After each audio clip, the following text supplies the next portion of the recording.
twisting, turning. That's a penalty, is it? No, he's still going. Oh, how about that? How about that? Two friends, two minds, and one love for Arsenal Football Club. You are now listening to the Caught in Two Minds podcast. Meanwhile, Shelby weaves his way through.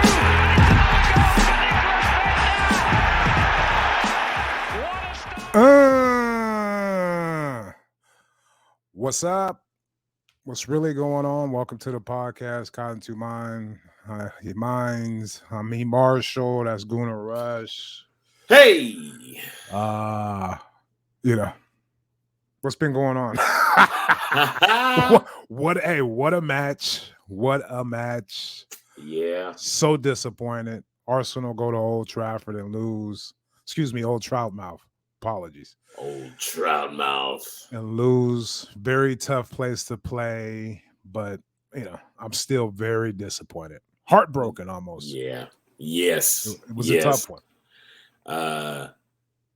Games tend to just take momentums. There's momentums when you play an Old Troutmouth that just seem to, So anyway, I mean, they just, they caught us. I mean, it's kind of the summary of the game to me. They just caught us. Their counterattack was on point. Yeah. Yeah. Three goals exactly the same way. I'll just say this. Our back line was higher up than it usually is, and you really saw the pace of our center backs, and you really saw the pace with Rashford. Yeah, that little bastard's quick. Yeah. I don't know. I'm dumbfounded right now. The game just ended. We're doing this podcast, and I'm shook. So, run with it, Fitz. I just think there was some tactical decisions that Arteta had to make. I'm not saying necessarily that he made wrong ones or he failed, but he definitely made a decision. So, when I was talking about momentum, it was kind of back and forth. I'd say Arsenal probably brought it to him in the first half a little bit more. But they didn't start off. They didn't start off strong. There's one decision right there. I didn't feel like they closed the ball, tried to hustle in the beginning. Right. It kind of felt like Arteta from a year and a half ago. Right. I think the plan going into the game was to approach it exactly how we did, catch them on the counter like we did, and get that first goal. I thought, man, everything was working out great. But your point is great. Before the disallowed goal, I was like, man, we're not really pressing hard. We're giving them too much time on the ball. This could come back to haunt us. But I immediately thought, okay, well, this is tactics. This is how he wants to play. Slow down, first 15 minutes of the game. Old Trafford, just, let it slowly come to us, and we can catch them on the counter. And we did. Everything was beautiful. Yeah. That was a beautiful counterattack. Everything you want. And, let's get right into it. The referee. People keep screaming about VAR. VAR didn't screw us this time. They gave the referee an opportunity to screw himself. And he's like, yeah, fuck it. I'll go ahead and screw myself. Yeah. What I don't understand, before I let you go, he sees it. He sees the play, doesn't make the call. He was in perfect position. That's been one of my complaints this year about referees reffing Arsenal matches. They're never in position. Yeah. He was in perfect position, clear view, and decided to go over there and just shit all over his own decision. After VAR left the door cracked to just be like, okay, play on. If it's me, I don't even go over there after VAR don't do anything. I'm just like, okay, well, cool. It's a goal. There's no reason for me to go fucking look at it. I saw it. I was 10 yards away. Why go over there and look at it? Right. Look at me. Okay, go ahead. The one of my points, just to add on to that though, is, people are gonna say we're being real technical about the whole thing, but like where it happens in the field is also like in perspective. Like a little bit of bumping in the middle of the pitch at the 50-yard line at the midway mark is that's not a stop all play. That's a foul, blah, blah, in which he didn't stop all play. Right. Standing clearly in position. There was nothing out of the ordinary. And I'm telling you, the reason why Eriksson went down like he did, he didn't see Odegaard. Odegaard snuck up on him. And when he was there, he, like a good pro, realized I'm going to get some contact. Let me just go ahead and keep playing it. Right.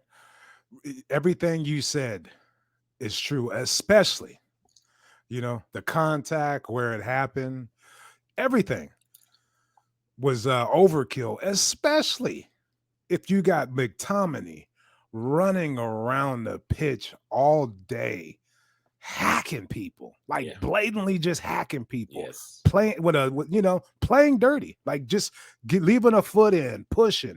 He's able to do that. He only had one foul called against him all match, and this fool's just running around fucking people up. And then you're gonna call that? That was the thing that just bugged me, is that they had been so physical. And I know that that's what was in the ref's head when he watched that play. That's why he let it go. And that's why he let it go, because Man United had been just pushing and shoving and knocking us down. And a little bump came from Odegaard, and he let it go, because it was just like, hey, they should be able to bump back. He set the precedent. I'm not calling no ticky-tack fouls. Yes. I'm letting y'all play. Yes. Look at what Viera was doing to fucking Jesus. Like, being overly physical. That was their approach. Dig in, get in to Arsenal. Do whatever you can. Take them out of their game. Be a little extra physical. That old, approach. They did that in the first half. And the ref was like, okay, I'm letting it go. I'm letting you guys play. Then Odegaard does that. Bruno's bitch ass goes over to him, starts complaining to him. They go to VAR. VAR says, what do you want from us? And his dumb ass just goes over there and shits all over his match, his decision. Like, what are you doing out there? You're 10 yards away. You saw it. Yeah. To go back to that. Like I said, the game just got over. I apologize. I'm screaming in my house right now. But that's bullshit. That's all. I mean, hey, I'm not done piling on. Okay. So tell me this. Go ahead. What is a red card? Is it only dangerous play? Right. Is it excessive aggression? Is grabbing Gabriel around the waist and throwing him to the ground excessive? And he was trying to kick him too. Like he tried to kick him, and that shit wasn't working. So he grabbed him and he threw him to the ground. Right. Yellow card to a guy that has like 6 fouls, 7 fouls in the game already. Yellow card. Exactly. That was brutal. Gumpy ass Maguire comes in and he should have, what I mean? If the ref is calling it all sensitive like he was, he could have been sent off. What I mean? Yeah. But he fucking tackled somebody in the box. He just came on the pitch, he gets a yellow card, and it was justifiable. And then he impedes Eddie and Keita late, idiot. Yeah. Eddie played it off his chest, and Maguire, because I always try to lock in on something that the announcers say, because they got a reason why they want to justify something, and then they just stick by it. Right. And they hold on. Hold on 1 second. Ahead. They feel they have to have the refs back in situations. It's like, dude, you don't have to, just because it happened anyway. Go ahead. Yeah, well, their script written is that the guys in the stadium back the refs, and the guys in the studio can talk shit if they want, Right. But one of the points they kept making with the Odegaard is, he didn't play on the ball at all. Right. That was why it was the foul. They even said, well, the bump there's something to it, but it's not like a bump that I would. But he never did play the ball. Right. Okay. Well, fast forward. Saka takes a shot on goal, or he passed it. No, he took a shot on goal, and when he lands on a player that Lissandro aggressively went after him, didn't come anywhere near the ball, didn't play the ball, and he landed on him, and possible dangerous play in the box. Is that not a foul? Right. I think that's a foul. Is it worth a VAR? Can we at least go to a we had to cry more like Bruno? We had to put our hands together and get in and really beg and plead, and then maybe they would have VAR'd it. Exactly. The bottom line is this: they ruined a beautiful start by Arsenal. I thought if that goal stands, the game opens up. You know what I mean? They come out of their shell, their little, oh gosh, let's catch them on the counter. And we really push on and win that game. One more thing about the ref. I can't believe, seriously, I just can't believe he would do that to himself. Like, why would you put yourself in the crosshairs? VAR gave you the out, dude. You know what I mean? They said, I don't know, go look at it. Like he was, what does it mean for him to be out there seeing that and not give it? I know. Like, what does it mean? It truly means that the way they flipped the rule, the way they flipped the way they want them to call the game, they can't help but to be in their head. Like they're in their head on the game, on the pitch, instead of just being a part of the game. They're all in their head, like second guessing themselves, wondering if that's reviewable or not. Like they're stuck in their head. Right. Here's the thing though. He had plenty of time to be like, I saw it. I didn't call anything. Yeah, the default should be I didn't call anything on the pitch, and VAR is like, But if VAR says go look at it, I'm like, I don't need to. I was 8 yards away, dude. So let's play on. Should be the fucking response. It's obvious. Yeah, that's obvious. Oh, okay, cool. Play on. Let's go. Yeah, 1-0 Arsenal. He goes over there and fucking studies it for 4 minutes. It's like, dude, you're in the frame. You're right next to the play right there. And man. It's just brutal. It's embarrassing. Like the whole the excitement. I'm screaming in my house. Everybody's going nuts, telling me to be quiet. Yeah. You're out of control. It's fun. Yeah. Everything. Like they just shit all over their own product, dude, for no reason. In this situation, for no reason. Yeah. Ramsdale in the box is getting held. No big deal. Right. No big deal. Nothing. In the box. The fool got his arm around week by week. Like we could just do Saka gets the game earlier today before us. All kind of decisions. Did you see oh my God.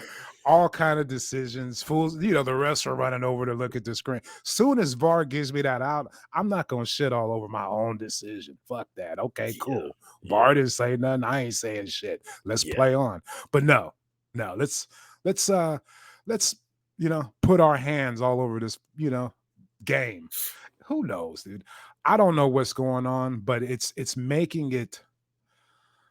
Oh man, it was such a buzzkill. I was just like, whoa, deflated. Yeah. And I can only imagine what the players were thinking about, because it looked like they executed Arteta's plan, keep it tight, don't press too hard, let them have it for a little while and catch them on the counter. Yes. And it was beautiful. Yes. It was beautiful. Yes. Anyway. I want to point out a couple more tactical things and stuff. Sure. So enough with the refs. Maybe. Kind of going on the same idea, the momentum thing. So after Arsenal scores, we kind of got like it was like it's like he drank the Kool-Aid, and there was a decision. Sambi got cocky, but go ahead. Well, there was a decision like, okay, should we continue to close down and attack and attack and attack? Or should we maybe sink back into our defensive stance where we just don't give up holes and plug stuff up a little better? He chose to kind of keep going. And I know that that's a popular decision with a lot of the fans, like keep going, keep going, keep going. Man United games, Chelsea games, Tottenham games, they got to be treated differently, you know? Especially away from home. Yes. So we scored the goal. It finally felt good. Boom, got it tied up. And I think maybe we should have sunk back. We ended up doing the Zinchenko, still was drifting into the midfield. Ben White was coming up the pitch, and Anthony got loose. He got loose on the corner, and that was talking about the first goal or the second goal. Was Anthony? No, Anthony was the first goal. That's right. That's right. He was the first goal. Right. The second goal was all Sambi. He drifted all the way to the left side of the pitch. Yes. And what was so killing about that is he'd been playing beautiful, keeping it real safe, staying in position, not getting too fancy with his passes. But on that play in particular, he dribbles, he keeps the ball, dribbles to his left, makes a shitty pass to Jesus. Man United get it, and he doesn't get back in the position. And like you said, Zinchenko was all the way in, maybe too far, but. Well, that was a classic example to go along with your point of Arteta, wanting us to push on. He kind of kept the foot on the gas a little bit. And it looked like Sambi, was trying to do that. Mm-hmm. And we just got a little careless in that way. I'm not dumping on him. I'm just saying that's what happened on that second goal. If you go back and watch it, there was an easy pass to Saka. He keeps it, and he just, he's forced left. Makes a shitty pass to Jesus, and the rest is history. 2-1. But yeah, you're right. I thought when it's 1-1, now let's go back to our counterattacking approach. Let's keep it tight and see if we can catch them on the counter and get out of there with all 3 points. Yeah. Because at that point, 1-1 and the one goal we gave up. I mean, it was one-on-one with the goalkeeper, and Anthony scored. Right. It wasn't like we were getting ran by playing that style. So a choice could have been, like you said, go back to keeping it tight a little bit. And, we try to pick one later, Right. Just, get out of there with a nice little goal. And who knows, because we I don't care what anyone says. We were the better team. They just executed better. They showed a little more composure from the top to the bottom. Eric Den Haag, or whatever his name is, he made all the right decisions. He played the right way. They couldn't come out and try to, even when we were giving them space to play and be like, come on, let's go. Come at us. They still didn't. Nope. They were very careful, and they wanted us to have the ball, make a mistake, and catch us on the counter. And that's what happened 3 times. Yeah. A lot of our players in and around the box in the first half, looking for that perfect pass or that perfect goal, not shooting enough. Odegaard had a couple opportunities, and even right before halftime, it's like, dude, shoot. Like, what are you doing? But he didn't look all the way fit to me. He looked like he had a little knock, which he does. He didn't play bad. I'm just saying his movement out there, he looked like he was a little sore. I'm spazzing right now, of course. Go ahead. I think Friday they said he was limited in practice a little bit. He was questionable from the game. Yeah, he was questionable and all that. I think so. He did. He threw a beautiful pass over there to the far post to Martinelli, who put the head on it. Yeah. It was amazingly. The announcer picked out that Martinelli somehow should have headed it a little wider. I'm just like, are you kidding me, dude? Right. You know how hard it is to even just get your head on it, and he put force on it and put it to a corner, and that was a beautiful pass to Jesus for the goal. By Odegaard with his right foot. He kind of waited, and he slipped it to him. And Jesus with the damn the strength. You know what I mean? Just to hold that fool, hold him back. His strength, set up that whole goal. Him fighting for the ball, And That's what defenders. That's what defenders that are 7 inches taller than him be thinking. Jesus Lord! How did he get that header? Saka with the nice finish, our only goal. What else? Some not so nice finishes. Oh yeah, few times. I mean, it kind of marks the difference sometimes in games where you see like, we had our chances and we had actually more than our chances and just flew some balls that were just, excitable. We were just excitable and just. That's what I was saying. What I say, intensity, composure, and discipline. That was my tweet before the game. The intensity, I don't think it matched United's. Just because how can you? With McTominay's whole approach to the game is, let me see how many lumps I can kick into these marks and not get carded. But he did get carded. The discipline, we didn't get anyone sent off in a big game. That's pretty much the only positive from today's match. Yeah. We didn't get anyone sent off. Yeah. As far as composure, that was lacking. Gabriel's a spaz. On the first goal, he comes way up there, sliding in and misses the challenge and leaves a big ass hole in the space. They score on that one. He needs to calm down. He's been around for a while. He's been in these big matches. Yeah. And you can see him out there. I'm gonna go back that Rashford goal real quick. When he scored it, I thought his first one. Right. Down when he was coming down the left side, the Sambi and all that. When he first scored it, my whole feeling was there was about 3 or 4 things that just were wrong about the way the whole thing worked. But up the pitch, Odegaard made a choice to close in on the guy in the middle of the pitch before the outlet pass came, which put him way out of position too. Right. And he has that freedom to run like that and stuff. But it was the first part I noticed when I watched him keep chasing. He chased him so far that when the outlet pass came, I was like, oh, that's got to be wide open out there. Right.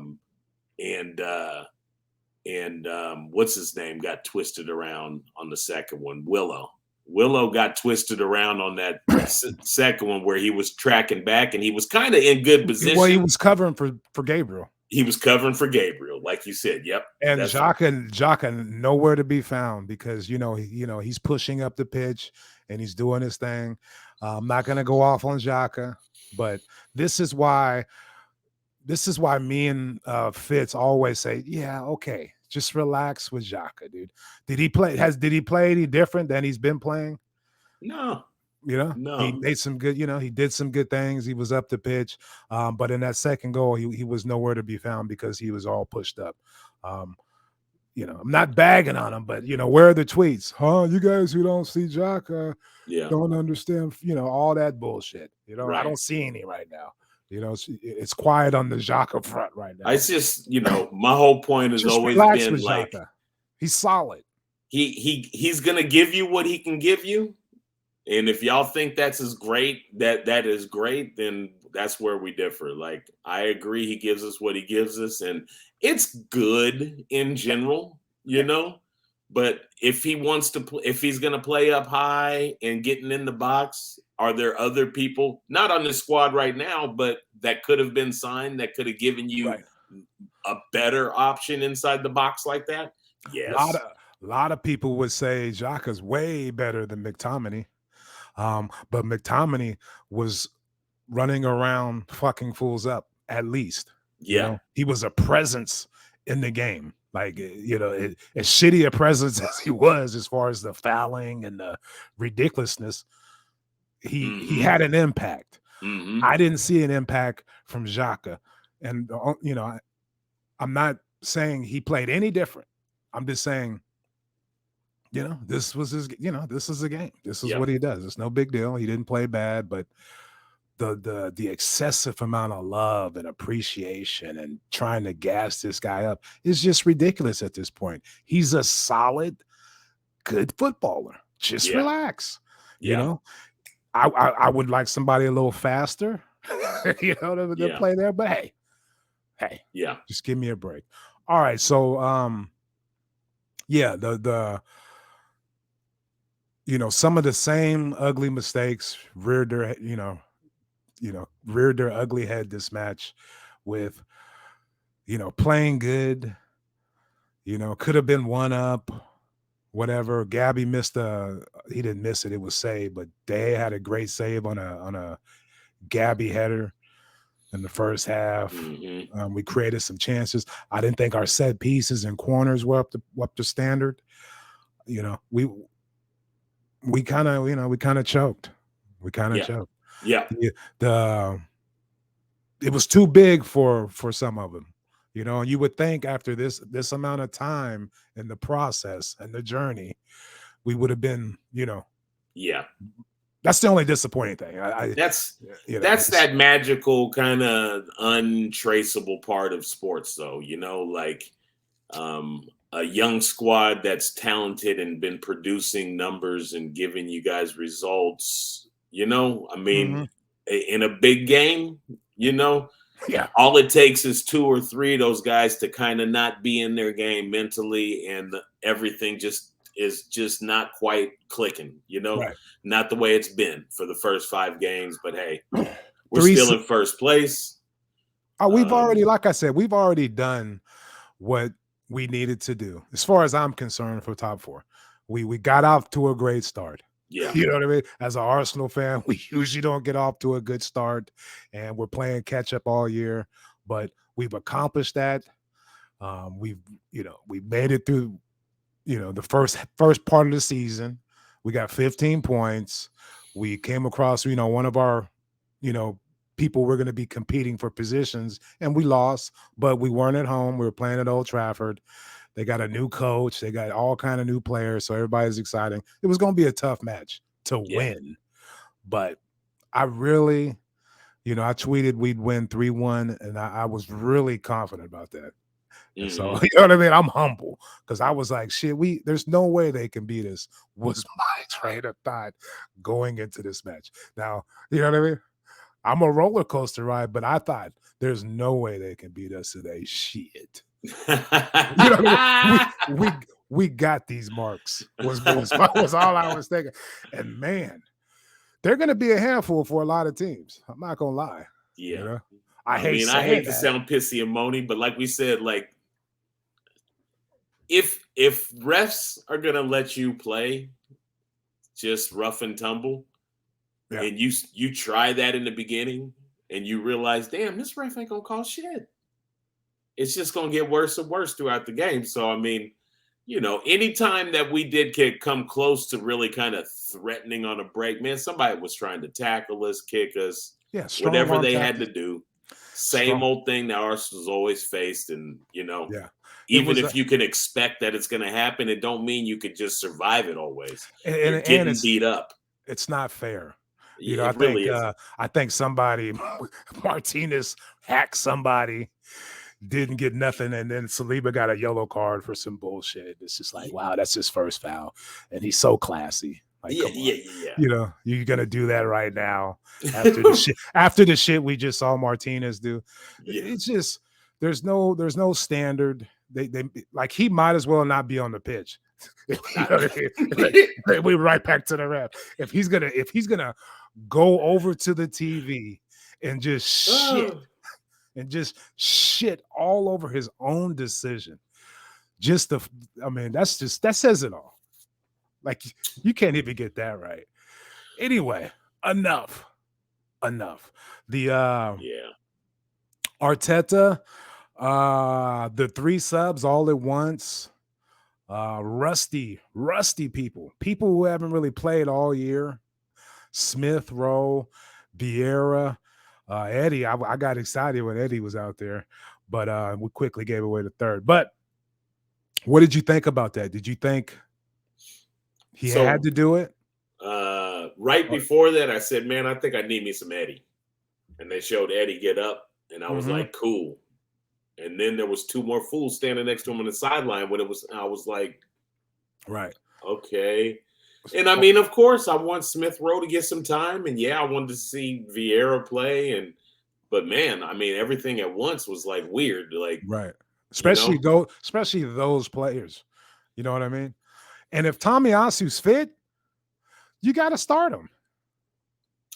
I kind of thought Tomiyasu would have been a better start today than Ben.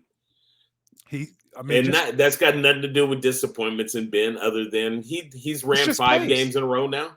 Yeah. 5 in a row he's ran at a position that he has to exert a little bit more than normal. He didn't used to play that, all last year. So asking him to go out there and play another big game out on the right, I thought Tomiyasu's shown the last couple of weeks he's ready to go. Yeah. And I think I am convinced too, he's quicker than Ben. Right. From a standstill to take off, he could just get going a little bit quicker. Once that head gets in motion, they call it potential energy. And once it just, momentum, anyway. But you're right. You're right. So I thought, that's hindsight. You know what I mean? Yeah, I was like, whatever. Exactly. But I would have, I thought this would have been a good match for him to get out there and get some time.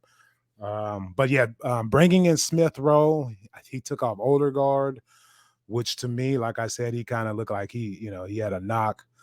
But still, they were weird to me for all at once. Like to put 3 of them in there all at once, and then we immediately give up that goal. I just thought that was kind of weird if I was going to get on him about something.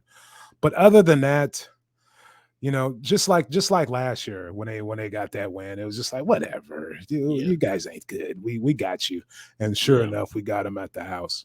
One more in hindsight, I guess really on the left side, you could argue that Tierney might have been a better start.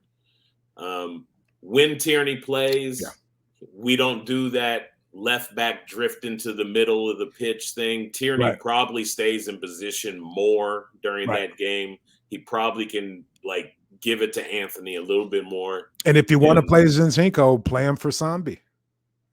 Yeah, exactly. If you do like him in the middle, go ahead. He's as quick as Sambi. That. Play him there.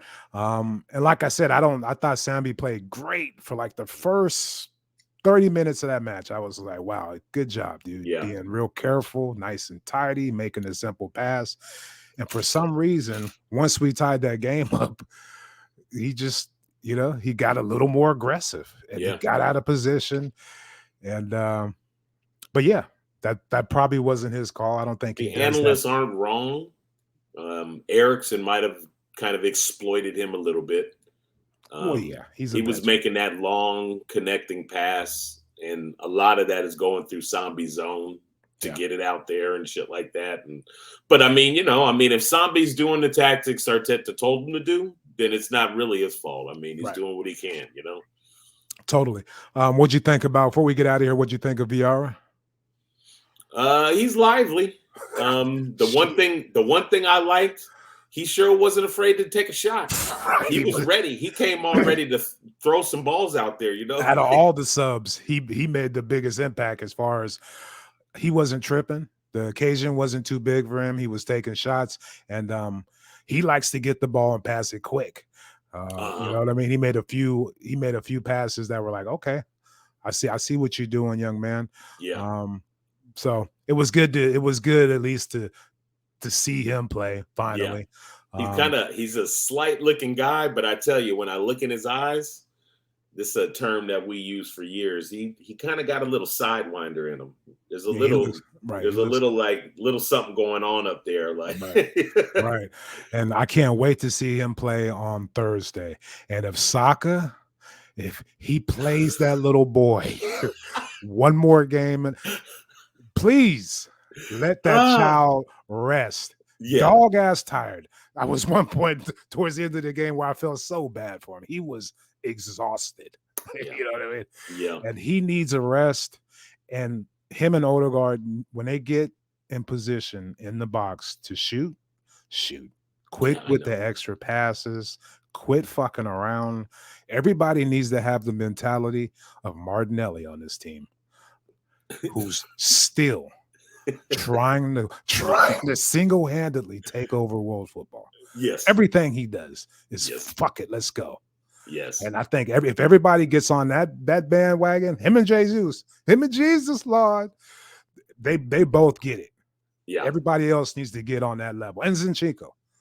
There's a Yeah. An urgency with them. Like, fuck that. Let's go. Totally. Everybody else is kind of, And I'm watching Martinelli just, try different passes, different moves. Like it's not, he don't just go to the well. He's got all kind of moves in him. Like when there's space to shoot, he's shooting.